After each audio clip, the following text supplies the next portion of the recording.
Hello，各位觀眾朋友，大家好，歡迎收睇據保節嘅 channel，我係主持人 Ivan。係啦，今日咧又同大家嚟睇我喺中山入邊最愛嘅屋苑之一就澳豐天宇啦。點解會嚟到呢度咧？咁首先有兩個主題今期影片。第一個咧就係澳豐依家係新推咗11座嘅單位噶嘛。咁但係咧11座銷量就麻麻，但係咧反而係增加咗6座嘅一個銷量嘅。係啦，今期影片咧就第一個主題啦，同大家去 update 翻目前6座剩餘嘅一個單位情況。第二個咧就係嚟緊要同大家預告一下，如果我哋想喺博愛路上咧係玩一個大平層嘅單位啦，嚟緊澳豐就會正式推出噶啦。講緊嘅時間咧係5月份嘅，係啦，因為頭先我都上咗去啦，佢嘅示範單位咧就暫時未整好嘅。入邊又比較亂啦，到時佢開放咗之後咧 ，Ivan 一定第一時間過嚟拍翻條片俾大家去睇一睇嘅，係啦，上邊係推緊呢一座8座嘅單位啦，面積咧就174平，做咗相當係4房，再加埋一個即係一個保姆房嘅相當係一個5房嘅一個設計啦即係如果大家想要睇啲詳細資料咧，咁可以私信Ivan 啦，咁樣去領取下。OK，就我哋講翻今期最重要嘅，同大家去講下依家6座嘅一個情況。澳豐呢度咧，大家都知道嘅就係成個博愛路上咧密度最低嘅屋苑啦。佢分別有幾座右手邊嘅高層同左手邊嘅一個別墅去組成啦。如果我哋想要睇靚景嘅話咧，要麼就係非常之低嘅樓層，例如係2、3、4、5樓啦，可以望晒成條即係呢個流水長軸嘅，因為成個澳豐咧佢係依山而建嘅，南低北高，所以我哋如果喺低樓層望落去嘅話咧，就好似居高臨下咁樣望出去嘅景觀係比較靚嘅。要麼咧就係揀到非常之高啦，去到例如係19樓、20樓、25、6樓咁樣嘅樓層咧，我哋個視野就會開闊啦，因為佢每一座咧都係朝東南向。如果我哋係買到係20樓左右嘅單位咧，基本係可以望晒成個五桂山嘅山景嘅。係啦，今期咧我哋同大家講下依家剩餘嘅情況嚇。如果大家想要係120平，即係依家最大嘅單位120平嘅話咧，就得翻一套噶啦。總價咧講緊 total 係168萬左右。有交易。如果咧我哋想要係104平嘅單位咧，目前嘅話仲有大概係11樓啦、8樓啦，跟住17樓啦、20樓呢幾個樓層。比較推介咧就係去到20樓呢個樓層啦。如果另外咧我哋想要曬積嘅單位啦，例如係01同04嘅景都好靚嘅，因為都係東南向啦，並且咧係可以望晒山景嘅。01咧同02就係屬於88平嘅一個3房2廳1衛嘅佈局。目前可以揀嘅樓層就偏多少少嘅，係啦。大家如果係中意靚景咧，就揀翻想要曬積嘅單位嚇。我哋就揀翻01依家都仲有啲高層單位可以揀下嘅。今期影片咧就着重去同大家介紹係120平以及104平嘅單位，點解會咁好賣，又或者係個咁靚咧嚇？轉頭咧我哋同大家再去一個示範單位入邊再去睇睇澳豐呢度咧，我最中意呢個樓盤就係我哋入到嚟之後咧嗰種舒適度啊！喺成個城區入邊咧係根本冇辦法俾到我哋嘅。任何一個屋苑都冇辦法俾到啦。佢嘅樓宇嘅密度係最低嘅，佢嘅綠化咧又做得非常之好啦。另外咧成個樓盤嘅話，佢嘅鄰居嘅質素都非常之高。要知道咧喺澳豐天宇呢個樓盤，佢曾經喺20年嗰時啦，高層係賣緊24,000蚊一平嘅。別墅嘅話咧，之前講緊最平嘅一套咧，要去到1400萬嘅，所以當時你話喺呢一度可以買得起樓嘅本地 local 啦，個質素都非常之高嘅，係啦，就絕對唔係話因為我想要個學區而嚟買呢層樓，住喺呢度嘅大多數都係一個改善、追求環境清幽，有一個非常之好嘅居住環境嘅，係啦，即係同我哋鏡頭前嘅各位觀眾朋友差唔多啦。入到嚟屋苑之後咧，我哋會感覺，哇，成個屋苑非常之舒服嘅。OK，好啦，咁就大概同大家講到呢度。咁如果大家係仲想喺博愛路再去揀一個好靚嘅單位，無論佢裝修啦，或者佢園林啦，或者係景觀方面都有唔錯嘅一個評分嘅話咧，咁大家可以嗱聲過嚟睇下澳豐噶啦，因為依家講緊6座正餘嘅靚單位唔係好多11座咧，因為佢係講緊成個屋苑嘅最後一座啦。咁嗰邊咧，佢真係冇咩景觀嘅。第二個咧就係如果佢有景觀嘅話咧，全部都係朝北向嘅，係啦。即係我個人就唔係特別建議。OK，就呢期影片就呢兩個主題嚇。第一個同大家講咗6座嘅一個銷售情況啦，正如有咩單位啦。第二個咧就同大家預告下，如果你想喺博愛路買一間大平層嘅話咧，可以幫我哋撳個訂閱啦。遲啲嘅話，我哋就會 update 翻佢最新嘅大平層單位嘅一個情況，大家可以睇一睇嘅。OK， 依家就事不宜遲，我哋上去示範單位同大家睇一睇。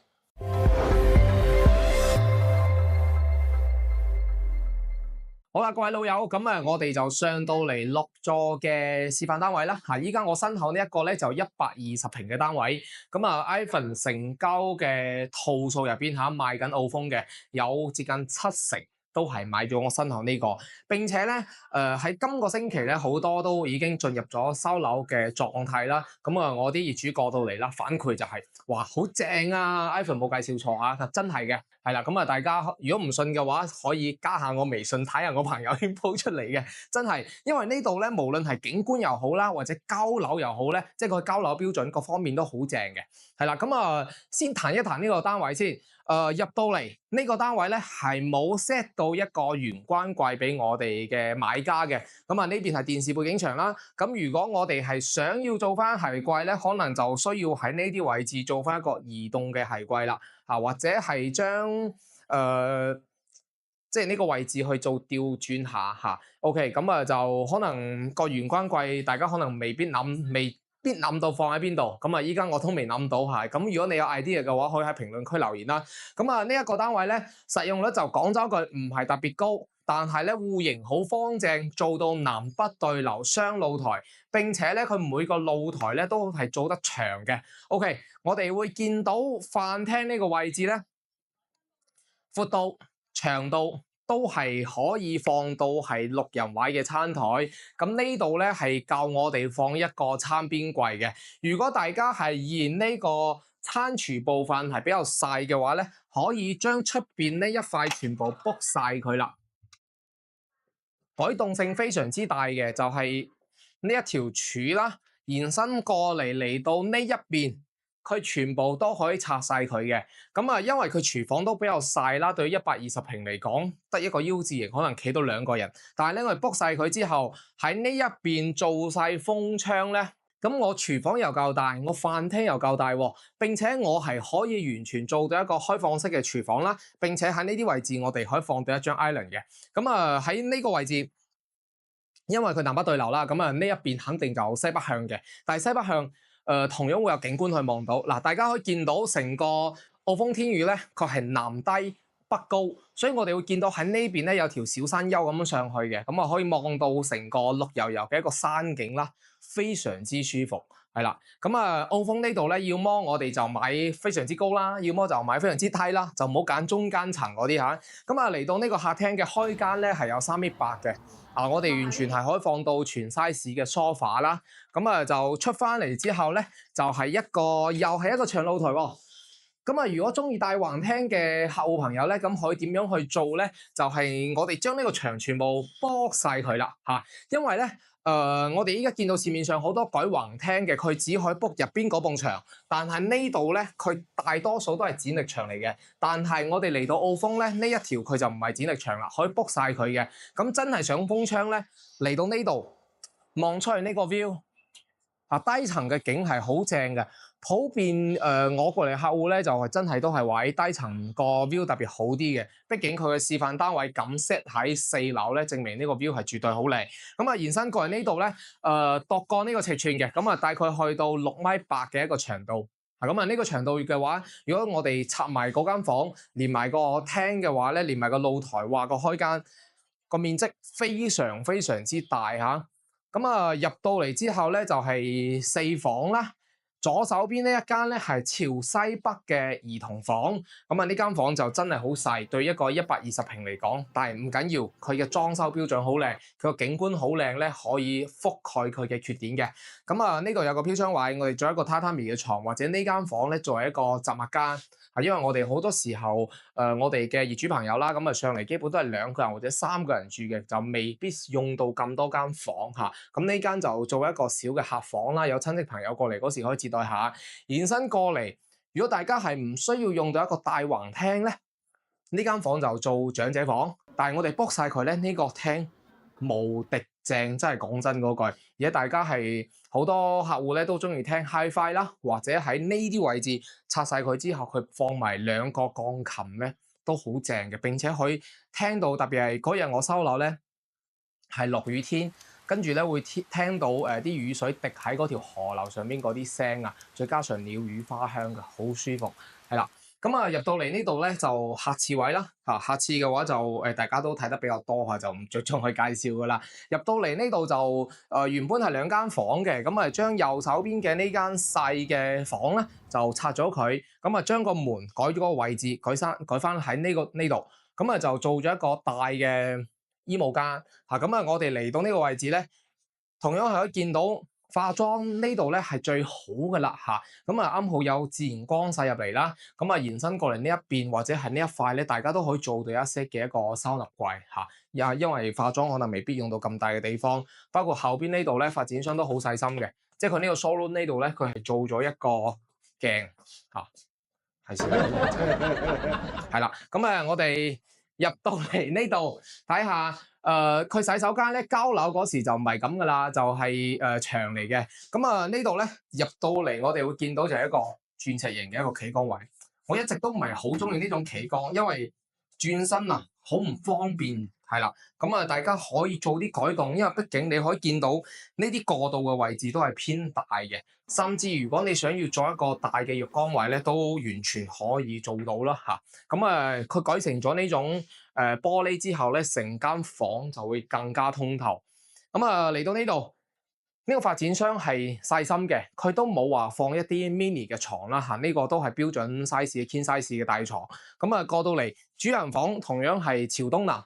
嗱之前阿 Ivan 咧都有同阿嘉琪拍過片嘅，就係上咗去高層嘅18樓去睇嗰個景觀嚇，大家可以抄翻之前啲片啦。呢度咧我哋低層望出去就咁嘅景啦，無敵靚。你喺市面上依家揾緊嘅公園四季啊，或者係甚至公景咧，都不如呢個景嘅。我認為唯一同呢個澳豐呢度個景觀嚇，即係呢種小橋流水人家，包括佢內部嘅園林嘅格調可以做對比嘅，唯一一個就係德寶怡高。我認為係有得比一比嘅，但係其他盤我認為就麻麻嚇。即係我講緊呢個片區。OK，呢個單位咧，目前最高咧，仲有一個係18樓啦，價錢講緊係168萬有交易嘅。所以大家如果真係，因為依家低層已經全部冇晒貨啦，大家如果係想要睇呢個積嘅話，真係要嗱嗱聲約翻 Ivan 過嚟現場睇一睇啦。呢個盤咧 ，Ivan 嘅議價能力絕對係最強噶啦每個月都有成交，而且都係排喺前邊幾位嘅。OK，大家有興趣咧就 contact 上方聯絡方式揾到 Ivan 啦依家我哋行過嚟對面啦，我哋可以睇翻一個104平嘅單位2梯4房。澳豐呢個發展商咧，佢就比較偏心啲嘅，120平單獨喺一邊剩翻咧嚟到呢個位置咧係3伙齋喺呢一個位置呢邊咧就分別係01、02係88平啦。我身後呢個04咧就104平嘅。大家如果要景觀靚嘅話咧，就細則可以揀呢個88平嘅咁啊朝東南向啦。咁啊，如果係要大積少少嘅呢個單位嘅景觀會比120平會更加靚嘅。咁啊，依家我哋睇緊呢個單位咧就係交樓標準啦。咁啊呢個單位會更加合理啲。入門右手邊咧，我哋會見到一 set 嘅玄關櫃，我哋可以將個玄關櫃甚至做到嚟飯廳呢度，咁啊連埋餐邊櫃做埋一齊啦。咁啊呢個位置 OK 啦。咁我哋可以大概講下佢嘅交標係點樣情況嚇。咁啊入門咧，我哋喺呢度會見到就係Samsung 嘅密碼鎖。咁啊全屋咧佢嘅牆都幫我哋批咗有6層上去嘅，所以如果我哋買到呢個單位咧，你話想要自己去油多一層漆嘅話，未必要嘅，係啦。咁啊睇下大家自己嘅需求。當然如果你唔需要，佢都完全係可以直接拎包入住嘅。地面咧全部就用緊係1.5米乘75嘅一個大磚啦。當然呢種亮光磚咧價錢貴啲，但係冇咁實用。點解？因為啲燈射落去就揈嚟揈去嘅，就好唔舒服嚇。咁但係即係冇得去懷疑佢用嘅材料嚇。咁包括我哋會依家喺客廳呢度見到佢嘅一個電視背景板咧，全部都做好俾我哋嘅。客廳咧就有中央空調啦。雙眼皮延伸過嚟咧，我哋會見到呢個窗簾嘅一個遮醜位全部都做好噶啦，每間房都會有做嘅。呢個都係比較細心嘅一點啦。延伸入嚟之後咧，我哋就會見到就係有一個趟門。呢個趟門冇咩特別噶啦，帶咗嚟嘅，即係會自動剎車嘅。嚟到呢度就索菲亞嘅一個櫥櫃。咁可能對於我哋鏡頭前嘅觀眾朋友咧，索菲亞呢個牌子可能有少少陌生，但係呢個牌子喺國內嘅話，佢算係一個高端定製嘅做呢個櫃嘅話，佢價錢係偏貴嘅OK，咁就大星盤啦，方體嘅3件套全部都係交標。並且我哋見到呢啲色澤咧係比較高檔啲嘅。頭頂有呢個涼霸啦都係交標即係我哋煮飯嗰時會出涼風。OK， 出嚟之後咧，呢個單位有一個大嘅露台。呢個露台咧講緊係3個平方度啦。我哋係可以即係如果嫌個廚房細咧，係 book 細佢延伸出嚟，仲有一個大嘅廚房都得。仲有一個之前拍片冇同大家講嘅一個細節位啦。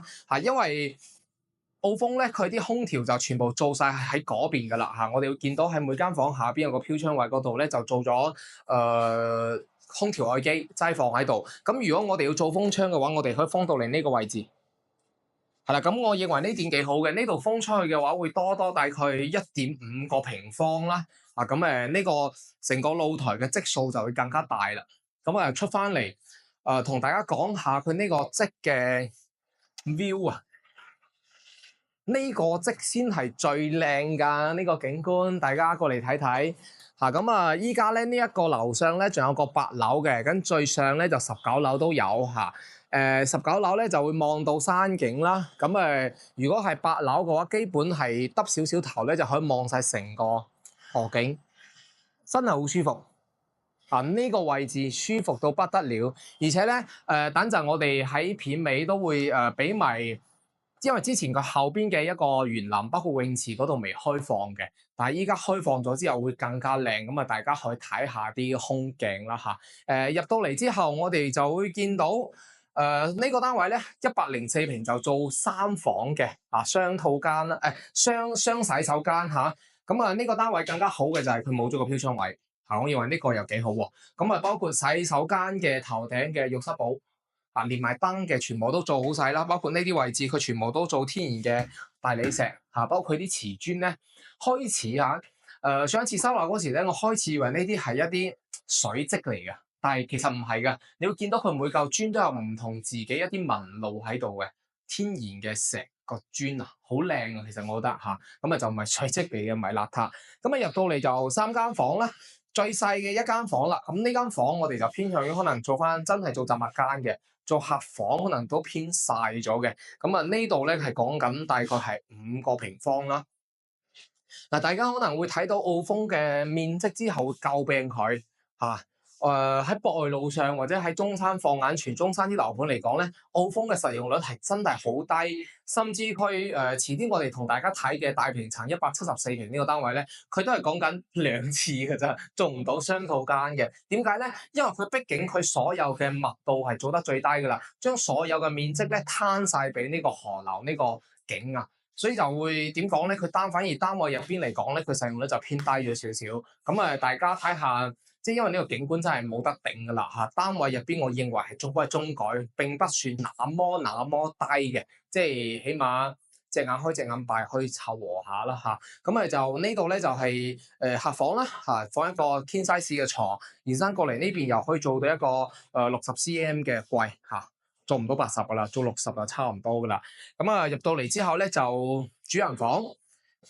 主人房呢個洗手間就真係舒服好多嘅，呢個洗手間會比120平會舒服啊，畢竟佢長條型嘅。喺呢度即係唱下歌啊，跳下舞咁，呢個位置又係啱好夠用啦，即係唔會話好似鑽石型咁樣太過唔就手嚇。咁其他位置都勉勉強強啊。入到嚟之後咧，就係呢個主人房嘅位嚇，休息嘅區域嗱，king size 嘅大床，60 cm 嘅櫃。包括飄窗位呢度咧，又係可以望到出邊嘅河景嘅，一個220米嘅流水長軸。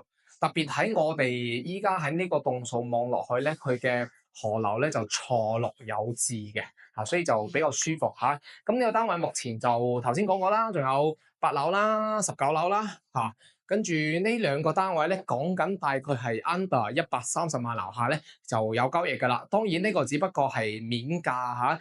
如果大家真係有興趣嘅話，就約埋 Ivan 啦過嚟實地再去睇睇。咁如果啱嘅話咧，個價錢 Ivan 一定幫各位股東揮到最盡㗎啦，因為喺視頻入邊冇辦法將個價錢報得太低，因為會俾發展商投訴嘅。OK， 有內部價錢嘅，係啦。呢期影片咧就同大家介紹到呢度啦，就兩個即120平同104平嘅交樓標準嚇，剩翻有靚景、有唔錯樓層嘅單位真係唔多啦。各位觀眾朋友，如果你係對呢個樓盤有興趣咧，就可以用埋 Ivan 啦過嚟實地睇一睇嚇。我哋下期影片再見，拜拜。